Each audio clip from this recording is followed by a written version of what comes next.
What does it take to be rich, or at the very least, to have a rich life and decide what rich means to you? Well, on today's show, that's what we're talking about. If you want to figure out how to create a rich life, stick around. It's going to be a good one. Your mind is a beautiful thing, but if left unattended, it can get ugly real quick. If you're not constantly curating the content your mind consumes on a daily basis, then your surroundings will dictate your daily thoughts, habits, behaviors, and actions. This show has only one goal: to leave your mind more beautiful than it was when you arrived. Welcome to the Beautiful Mind Show.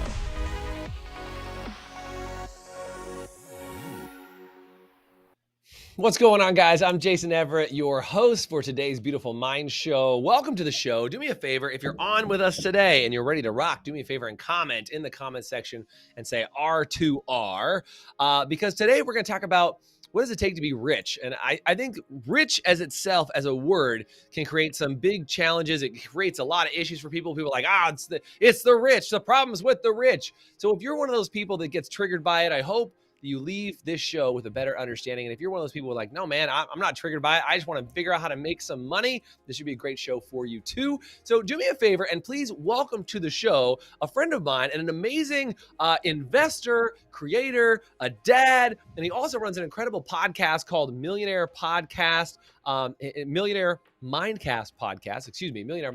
Podcast. Easy for me to say. And I've hung out with this dude a couple times. He's been doing some incredible things with investing. Please welcome to the show, Matt Aitchison. What's up, Matt? What's up, brother? How we doing? Dude, doing super good. I appreciate you taking some time out of all the projects that you're working on to come and be on the show. And I know you rock 3 podcasts a week that people can go check out. By the way, you guys go over to mattaitchison.com or millionairemindcast.com to go check out Matt's stuff. But dude, thanks for being on the show. I super appreciate having you here. Dude, anytime we get to hang out, it's always fun. Always get to sharpen the axe, expand the mind, the beautiful mind. So I'm excited to be here today, brother. Thank you. Yeah, well, look, man, I mean, one of the things that I really drew me to you initially when we first got introduced was like, I love that you have kind of like this 360 holistic approach to rich, to wealth, to how to create this life. And, you and I have talked about this. It's like, it's not just about being able to create income, create money, but it's about like, what do you do with it? Like, what's the impact you're going to make? And like, how do you actually grow and use that wealth to do great things for other people? And so can you talk to me a little about this? You mentioned right before we started the show that you were like, dude, I've been doing personal development since you were 16. Like, tell me a little bit about your journey and how you got into personal development and started investing. Just tell us a little bit about your story, man. Yeah, I was fortunate enough to, both my parents were in corporate America, but my mom started going to investing and personal development seminars. So she started dragging me, to those when I was, I think the first one I ever went to was like 14, but really started going to more personal development stuff when I was 16, 17. Yeah. And that, kind of led me at least to start fostering this entrepreneurial ideology and belief and just really seeing what was possible, seeing that there was a much bigger life for me and really for anyone that wanted it. If you make certain choices and pursue, a specific path. And that led me kind of, long story short, finding the world of real estate. I interned for somebody for about a year. When I first got out of college and was interviewing for, $30,000 a year type jobs. And I knew that just wasn't going to help me achieve at least the lifestyle and the income and the freedom that I had desired for myself. Yeah. And so I ended up interning for this guy, and we had, I think, flipped 100 houses in that first year. I didn't make a dime. He was making like $50,000 a check, but I learned. You're making he's making big fat checks, and you're like, I'm glad I'm answering your calls, bro. Yes. And I learned a significant amount from him, just by being in the trenches. And that gave me the confidence to kind of figure out, hey, I think I can do this for myself. At that time I was, 21, broke, living at home, no credit. I think I had maybe $800 in my savings account. And I ended up finding my own first investment property. It was the what many people see and, think about in terms of the ugly, disgusting cat house. There was over 100 stray cats in this very first house that I bought. We actually found like 3 dead cats underneath all the trash when we moved it out. She was a hoarder, and she was basically just, the neighborhood cat lady, super sweet lady. But I ended up buying that house, and 21, I made $106,000 net profit off of it, and I went, okay, this is something better than my 30 grand a year job. I think this is something I need to lean into, and I did that using other people's money as well. So I obviously didn't have any money. I couldn't qualify for a bank loan. And so it also forced me to get resourceful and creative, right? And I'm a big believer in resourcefulness over resources. But when you can kind of compare and pair those two things together, there's, real opportunity there. And so, a couple hundred flips later over the last decade, I started realizing, hey, I'm only as good as my last flip. Active income, right? If you don't show up for it, you don't get the paycheck. Totally. And so I really wanted to start focusing on horizontal income streams and buckets that were mailbox money, or at least things that were more passive. And so I started buying single family houses, and then I started buying commercial strip centers. I fell into the world of hospitality, and now, 3 hotels later, and we're working on a ground up hotel in the boutique San Antonio Riverwalk in downtown area. So that's kind of been my world. But really for me, it's been an exploratory journey of who am I? What do I want, my lifestyle to look like? What do I want my family to look like? What do I want, my impact to look like? And everybody's got a different definition of wealth. That's one thing that I've learned, interviewing hundreds of millionaires, some billionaires on my show. What I've learned is there's all different kinds of definitions. But what I found was that there's really 2 types of millionaires. There's one millionaire that is financially killer, crusher. They know how to make money, but they are bankrupt in their health. They're estranged from their partners and spouses. They're bankrupt in their relationship with their kids. Giving back to other people or things or charities or causes beyond just serving their own interests. Their lifestyle is pretty restricted. And then I saw another millionaire that was more holistic in terms of living like a millionaire in all areas of their life. And to me, what wealth has kind of become something that is much more than what dollars can buy you. And so I've kind of created my own definition and kind of words, acronym for at least my definition of what a rich life is. And I love to encourage other people to kind of figure out what theirs is as well. And I'm sure that's something we can dig into. Dude, yeah, let's talk about it. And by the way, if you're connecting with what Matt is talking about, do me a favor and stay connected in the chat if you're on with us live. But I mean, Matt, that's it, dude. Like, I'll be really honest. When I first started being aware of this world of millionaires, and what started happening is I met a lot of people who were, to your point, broke mentally, physically, all other areas of their life. And I met lots of people who made money. And I always thought, in order to be rich, you had to be a horrible person. And I was thinking about this the other day as I was watching a cartoon with my kids, and it was some old cartoon from when I was a kid. They were watching it, and it was there's always the evil villain who's rich. It's always a rich, evil villain. And I was like, man, since childhood, we're programmed to think that if you're rich, you must be a villain. You must do bad things. And then you meet people, and you're like, oh, well, there's an example of somebody who's a rich and horrible person who cheats on their wife or does whatever. And I worked for those people. I was around those people, and it was wealth became this negative thing. And I love, meeting people like you and some of my other mentors that I'm oh, wait, you can have money and be a good person. You have to actually force that into your reality in order for it to become your reality. Otherwise, you'll just think, it's the rich people that are causing all my problems. So, dude, I am all about hearing what you're talking about. I know you got an acronym and all this stuff. Let's dive in, dude. I want to know. Yeah, I mean, you said it. I think ultimately it comes back to there's an acronym model that I love to subscribe to. Really, you can apply it to any category of life, and it's called the Point FAR model, PTFAR. And it's your programming, your subconscious mind and thinking leads to your T, thoughts, your conscious thinking, how you think about things leads you to feel a specific way about them. And based on how you feel about certain things, you take specific actions, or maybe you don't take specific actions. And based on those actions that you do or don't take, you get specific results. Based on those results, it reaffirms your programming. And so I think everybody has different and convoluted thoughts around what money means. And to me, I wanted to make my money matter. Early on when I didn't have any of it, I just wanted to make as much of it as possible. Then as you start to accumulate more of it and you really know what goes into it, you know the power of it, I really started to ask myself, what is my intention behind making money? Selfishly, first and foremost, it was to just take care of myself, my family, my 2 daughters, my wife, my employees, my community.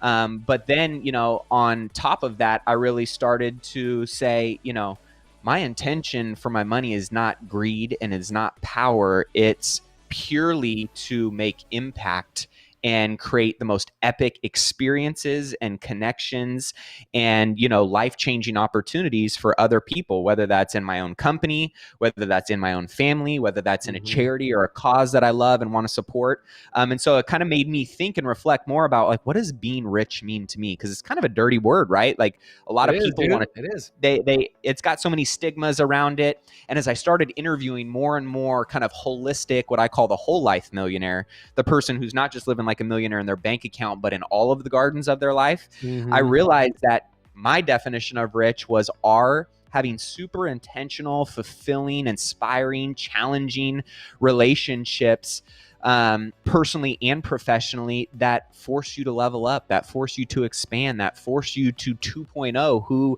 you are in a good way. The I was obviously, hey, if you want to have the greatest impact you can have, well, let's just be honest. One of the, variables in the world that we live in, and one of the largest variables is money, right? And so having, good, sound income base and using that income intelligently, whether it's big chunks of disposable income or even small chunks of disposable income, to make wise investments.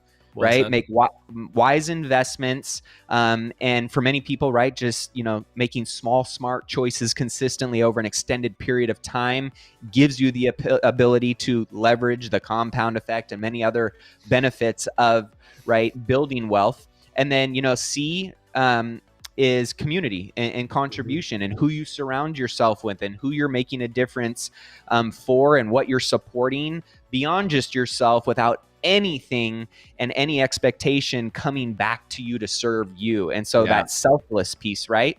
And then H, without our health, mental, physical, spiritual, none of it really matters. It's empty. It's unfulfilling. And if you're not here to enjoy it, right, then, those are things that I think, we have to look at how all of these things fuse together in terms of creating a really rich life. And whether that is, you making $10,000 a month and, living in a van and traveling around the country, or that's making $1 million a month. I don't really care. It's whatever your definition is that I love to encourage people to get clarity on, because we often subscribe or opt into by default without even questioning, without even asking, what do we want our life to look like and what is possible for us?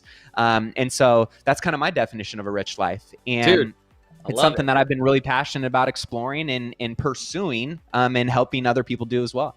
Dude, I love it. And by the way, I want to dive into this and talk about like what steps you've done to go through each of these. I'd love to talk with you about that. We got to take a quick break. When we come back, will you do me a favor and dive into maybe some of your prescriptions, if you will, on how do you improve your relationships? How do you double down on your impact and income? I'd love to do that if you're cool with that. Cool? Let's do it. All right, we'll be right back after this quick commercial break. Would you like to have an even more beautiful mind? Well, we'd like you to have one, and we actually created a 7-day Beautiful Minds Challenge, which is a little bit of a choose your own adventure challenge for just 7 days. And I really think you can do anything for 7 days. It's definitely not easy, but it will be simple for you to get access to it. All you have to do is comment anywhere on this video or send me a message on social media that says 7-day, and I'll send you immediate access to not only our Beautiful Minds Facebook group, but also our Beautiful Minds Challenge, where you can go through 3 different areas: your mental health, your emotional health, and your physical health, and get challenges in each of those areas that'll help you get a handle on each of those areas inside your life to give you more control over what you want to do every single day. So do me a favor, comment 7-day or send me a message on any social media, and I'll make sure I give you access to our exclusive community group as well as access to the challenge. Thanks so much, and now back to the show. What's going on? I'm here chatting with Matt Aitchison, who's a real estate investor, runs an amazing podcast called Millionaire Mindcast Podcast. Check him out over at mattaitchison.com or millionairemindcast.com. mattclassic.com, or just search him. You can find him. He's Googleable. Matt, you got your Google skills on. I like that. We were just chatting about this acronym, which you just said, the acronym RICH, which is a lot of times can be a dirty word. You said R. I just want to make sure I got this right. R is for relationships. How do you expand, become the 2.0 version of yourself? I is impact, and how do you use your impact, or how do you make an impact with the income that you have? Obviously, the more income you have, the bigger impact you can make. It's a hell of a lot easier to buy things for people when you have money to do it, if you want to make a big impact. C is for community. How do you actually impact your community in a selfless way that allows you to be able to give without the expectation of receiving? And then H is health, which is your mental, emotional, and spiritual health to help you get on track. I'd love to find out, man, do you have like how, if I said to you, okay, Matt, my relationships aren't great. And by the way, I know people like you, so occasionally I think I got good people around me. But if I said my relationships aren't great, what would be your first like prescription for me to say, here's how you can turn around relationships in your life, if I said that there's people who are not bringing me down?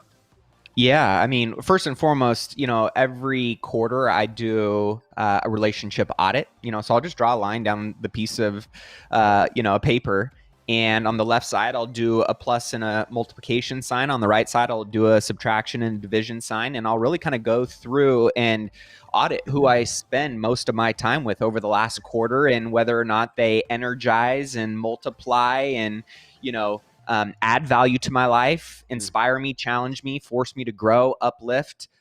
Or if, they're drama and they divide my attention, they, bring me down, they're pessimistic, they don't bring that value. And so I think that's important just to be aware, right? That's a big thing. And it's simple, but it's like, it's not easy to do, I mean, it's just to your point, it's like, you got to sit down and do it and really ask yourself the hard question, right? Is like, does Diana, who complains every time I see her, like, is that multiplying me, or is it like causing chaos and stress around me? I get it. Yeah. And I think one of the things too is, people know who those individuals are, and then we create a narrative and an excuse for them, but then we complain about what they do to us.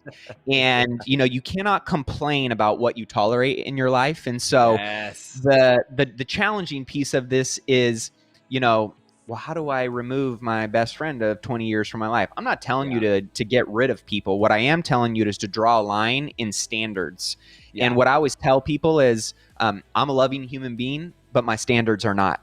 And I've taken a stand for what I will and won't allow in my life based on my core values, based on my goals. And I'm not willing to sacrifice that to make somebody else feel comfortable, or allow them to stay in their own, bubble of pessimism or negativity. And so it's one of those things where one of the greatest forms of leadership is not just calling people out, but it's calling them up to a higher version of themselves. And when you have standards where you can call people up, whether they choose to do that or not, that's up to them, right? But the answer is, you have to do that for your own life and for your own goals and for your own future. So that's one thing that I like to do a lot. In terms of my marriage, this one simple thing changed the game for us about 3 years ago. I've been in a mastermind for about 6-7 years, and I learned this from another guy that was doing this with his kids, and I just kind of applied it to me and my wife. We call it the relationship recharge. Every Sunday, we ask each other 3 questions. What did I do well this week? What could I have done better? And what do you have coming up this week that I can support you in? So no matter how busy life gets, how many different directions we're running in, what the kids got going on, if we, bumped heads that week or we had a great week, I'm not making any assumptions in my relationship of where I'm doing well or what I'm not doing well or how I can best show up for my wife. She's telling me all 3 of those things so I can hear it directly from her, and I can choose to step up and show up in that relationship in the way that I'm being called to. And you can do this. I do it with my kids now. What did daddy do well this week? What did I not do so good? What could I do more of? Right. And you can do it with friendships, employees. So just a quick little relationship recharge is a great check-in every single week. Yeah, it's like your own little debrief just to kind of get some groundwork and frame it up. Dude, I'm all about it. And this is good. And by the way, Cindy loved the calling people up. That was a big thing. And versus calling people. I think people say call out, and it's like you drag them to the parking lot to beat people up. It's totally different than calling people up. So well said, man. Let's get through the rest of these. And I know we're kind of running out of time here on the show, but I wanted to get through the rest of these if I can. Talk about impact. If I said, look, I want to have a greater impact in my world or around me and do greater things. What's a quick step I could do to take some impact and start making an impact at a different level? Well, I stands for income and investments. Oh, Through okay. I'm glad income you and clarified on investments, that. yeah, through income and investments, being that that's a critical piece of life, you can create more impact, right? And so I think, we call it Financial Fridays, of digging into our budget, our numbers every single day. At the end of the day, being honest, we have a significant financial literacy problem in really the world, but we'll just say inside the US, right? And Yeah, so let's at least take it really there. finding rhythms around your money, at the end of the day, you're not going to be a financial expert if you don't pull your head out of the sand and lean in Study it. on some of these things, right? Yeah, So yep. finding ways to get in proximity to the things that matter in your life, and money is one of those things. So creating a very simple budget. A is my income, minus B is my expenses, and equals C, what's left over to invest. And just using the crock pot mentality to creating wealth, right? Like at the end of the day, I'm a millennial. I love the microwave. I want quick results. But when you're talking about the best things in life, they're always created in the crock pot. It's a much better dish. It's a much better outcome. And you can look at that with your wealth as well, by making small, smart, consistent choices. Little things over time done consistently turn into big things. And I think a lot of people underestimate that. So finding simple rhythms in terms of your finances and how you can stay in proximity to them. I'll use this analogy and I'll close it with this. Yeah. If I said that I wanted to have an amazing relationship with my wife, and that was my intention, i.e., I want to be wealthy and rich. Yeah. But I didn't stay connected to my wife mentally, physically, and spiritually, and put in that work not only every day, but every week, every month. And I didn't even look at those things with my wife until the end of the year and said, honey, how did I do as a husband? What do you think she would say? She'd say, no, you've been sucking. Like, you're not showing up. You're not doing the work. Right. It's the same thing with your money. You got to stay in proximity and be in relationship with your money, just like you would with anybody else that you want to see grow and thrive. Yeah, well said, dude. Super good. By the way, if you're getting lots of value, do me a favor, say tons of value. Hit the share button for me if you're watching on Facebook or Instagram with us right now. Talk to me about community. How do you make an impact in your community? How do you actually do something and actually do it? Is it just about serving with time? Do you serve with money? How do you do this? What's a step you could take? It's whatever you can commit to consistently. I think that's the most important thing, right? Yeah, that's it, right. And we overcomplicate things. Whether it's tithing a certain amount of your income, whether it's donating a certain amount of your time, whether it's connecting, using your value in terms of, it doesn't have to be money or time. It could be relationships and other resources that make an impact, that allow people to do something that they wouldn't have been able to do without you being the conduit to that. So I look at there being many different ways, but most importantly is just, what is a rhythm in terms of, and you'll hear me say rhythm a lot because I'm a rhythm person. And I always tell people, you don't need to change the world or change your life today, overnight. Do it gradually over time. And just by doing those little things, they eventually turn into big things. And I look at some of the, whether it's money or it's being and sitting on a board of a charity that I'm passionate about, or it's, helping connect this amazing influencer with this amazing person who's doing great things in a certain charity or cause. Those are things that I can consistently commit to at a bare minimum. And one, it's fulfilling for me, but two, the compound effect and the ripple effect that has over time, using the skills and resources and intention and purpose and passion of other people. You have no idea how many lives you can touch until you look up and you see in the rearview mirror, like, wow, I had a part in that. And it's one, amazing to feel that, but two, right, it's amazing to see what can be done when you collectively see people working towards a mission or a cause. And that's something that I'm passionate about, being able to do. Yeah, well said, dude. I mean, I think you're right. It's that rhythm, it's that impact, and it's the power over time. I did Big Brothers Big Sisters and took on a kid when I was like 21, and like he's been in my life now. He's got 2 kids and he's married and all those things. It's been a long time. Amazing. So it's been 20 years for me, right, with that guy. And great dude, but to the point is, like, they're all about consistency. They're like, unless you can commit to this every single week, you are not allowed to be in Big Brothers Big Sisters, because it is the consistency over time that creates the impact. It is not about a one-time deal. You showing up one time to paint the fence at a women's shelter is good, but it's not the same as making a long-term impact. So, dude, well said. Let's talk about health for a second. If I can sneak this last one in before we peace out here, Matt. Talk about health, because, I just went and got like some blood work done yesterday and did some food allergy tests. I think there's some great ways to take care of your health in non-traditional ways. What are some things you do that are different for health than most people, or that you would say, here's a great place to start in your mind? Yeah, I mean, again, going back to a daily rhythm of what can you commit to at a bare minimum every day that can just become normal for you, right? And my goal is always to find what is the ceiling that's hanging over me, and how do I break through that and normalize it as my new floor. And so for me, one of the things I suggest for people is like, if you can just walk for 30 minutes a day, our bodies were designed to move, not to be stagnant, right? We were designed to move. And so whether it's 30 minutes a day to go and walk, for me, it's the gym, whether it's another hobby of hiking and being outdoors in nature, or it's going and playing basketball, or it's doing yoga. I don't really care. It's just something that you can integrate into your life, that is a simple commitment that you can follow through on, because the mental and the physical, and the health perspective, they go hand in hand. When I keep my commitments to myself physically, I feel that confidence build mentally. Vice versa, when I can keep my confidence and my mind in a good place mentally, I'm much more of a high performing individual physically in how I show up and bring the best of myself to the world, my business, my projects, my family, my wife, right? And so I just am a big believer in just finding something simple. Don't overcomplicate it. There's so many different opinions and things and routines and programs and all of these things. Find the things that you can stack wins through every single day, and then build off of that. Tweak it. You don't need to build the empire in one day, but find a way that you can find a groove, and then over time you can optimize that groove based on what your goals are. Love it, bro. I think my favorite thing you said today that hit home was microwave and crock pot. I'm not gonna lie, and I think that's just because the idea of all of these things are a compounding impact, and it's worth the wait. So I appreciate the analogies. I appreciate the insights. I love what you're saying, because I've heard a lot of these elements before, but you just said it in a way that just impacted me in the right way today. And I hope for those of you guys that are listening and watching, that you just hear it from a different perspective today, and it makes an impact on you, because when it impacts you, you can impact others, and you get that gift. So Matt, thank you for continuing doing the great things that you are doing for the community. Hopefully we can hang out soon and go do some other fun stuff. Maybe have you out on the boat so we can go surfing again.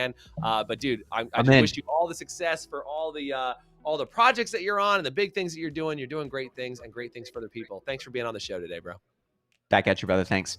All right. Have a good day, man.